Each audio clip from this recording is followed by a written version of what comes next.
The Los Angeles Lakers and the Boston Celtics are historically the greatest rivalry in the history of the NBA. The two franchises have combined to win 33 championships total and have met in the finals 12 times. And while these finals have brought us some incredible moments, they've also brought us some incredible players. Bird and Magic, Russell and Wilt, Pierce and Kobe. A tremendous amount of basketball greats have worn either green or gold. And with this incredible pool of talent comes a question. What if the greatest Lakers of all time matched up against the top Celtics? Would the Celtics continue their dominance in championship settings, or would the Lakers rise up and claim victory? To determine this, we need to make teams for both rosters. Starting for the Lakers at point guard, Magic Johnson is again handed the ball. Magic once was the catalyst for Showtime. Now, his unique skills will make him a matchup nightmare for the Celtics. At shooting guard, we have none other than the Black Mamba Kobe Bryant. Also a 5-time champion and incredible scorer, perhaps what is most important is his competitiveness. Kobe has always wanted to match up against the great players of other eras. Now,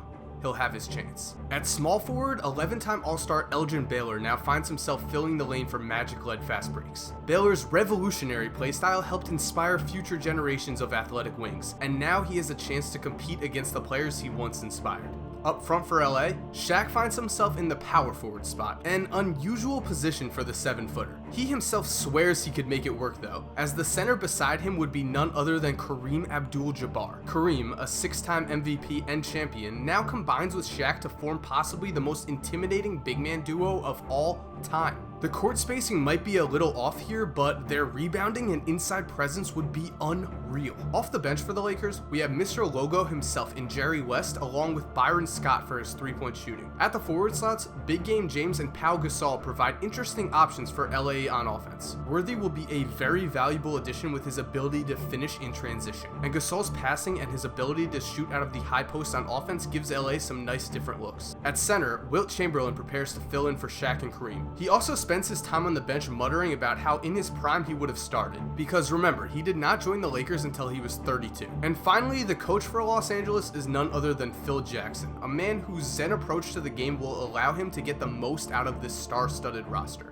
And matching up against the Lakers, the Boston Celtics are led by 6-time champion Bob Cousy. Cousy was a 1-time MVP of the NBA and finished his Celtic career with 5 straight NBA championships, marking him as one of the top players of his era. The shooting guard spot is held by John Havlicek. Hondo, a 13-time All-Star and 8-time NBA champion, was an incredible defender and scorer, the perfect player to keep Kobe active on both ends. At small forward, the keys to Boston's offensive success are handed to Larry Legend himself. Boston's entire offense will be run through Bird, and they are in good hands, as in his career he managed to win 3 MVP awards along with 3 titles. And with all the star power we have on the court, this game will still surely be known as Bird vs. Magic 3.0. Up front for the Celtics, Kevin Mchale will provide the team with incredible low post scoring on top of awesome offensive chemistry with Larry Legend. And with Bird leading the offense, the team also needs a defensive anchor. Enter Bill Russell, 11-time champion, 5-time MVP, and quite possibly the most dominant defensive player of all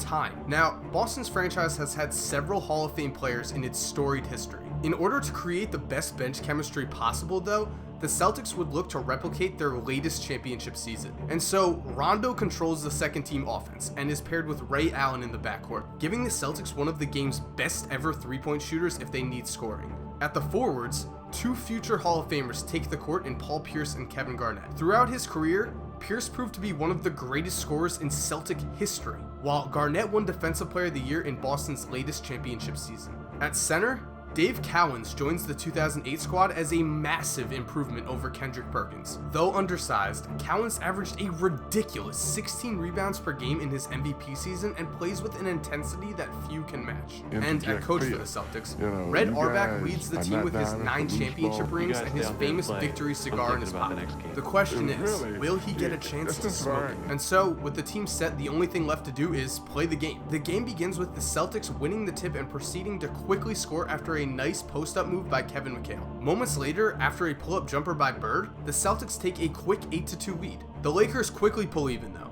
after Elgin Baylor scores in a variety of ways to even the game at 12. As the teams settle in, Cousy proves that old generation or not, he can pass the basketball. He sets up Bird on a sweet backdoor pass, then feeds Larry for an open three-pointer. The quarter ends with consecutive misses by Wilt, and the Celtics lead by 7. In the second, the Celtics quickly build upon this lead as Rondo proves his worth as a backup. He knocks down a floater, then feeds Garnett and Pierce for easy baskets that put the Celtics up by 13. The quarter continues to prove to be a struggle for the Lakers, as despite several Kobe jumpers, the Lakers still find themselves down 12 at the half, as Mchale again demonstrates his post-up moves to close out the quarter. The second half begins with a new intensity from the Lakers. They no longer settle for tough jumpers, instead working the ball into the post. Kareem knocks down 3 consecutive hook shots to get the momentum rolling, the last off an entry pass from Magic. The next play, Magic fakes the pass and instead takes the ball into the basket for a tough score, bringing the Lakers to a 6-point deficit. And while Boston searches for an answer, they struggle to find one. Yes, Bird knocks down a few shots, but the rest of the team goes ice cold, as Kuzi's inability to hit a jump shot begins to show.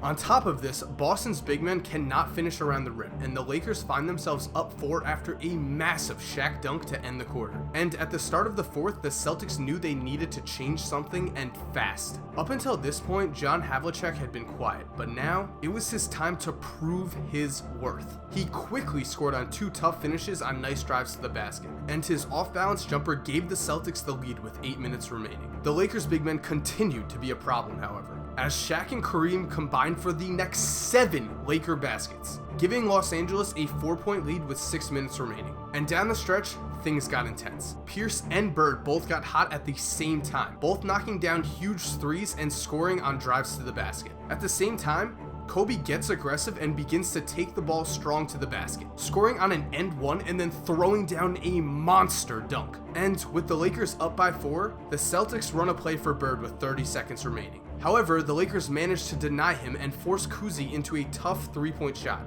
It's off the mark, and after some closing free throws, the Lakers win by 6.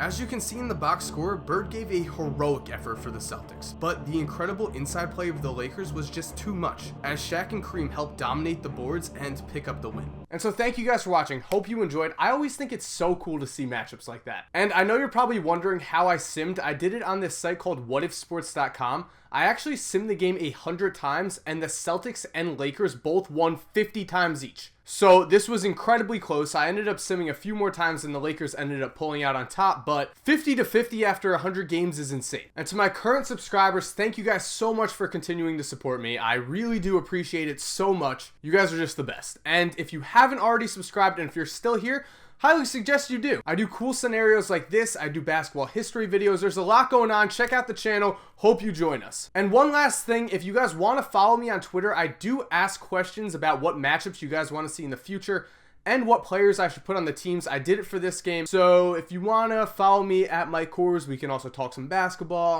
I'm just saying. And as always, guys, hope you enjoyed the video. Have a great day and cue the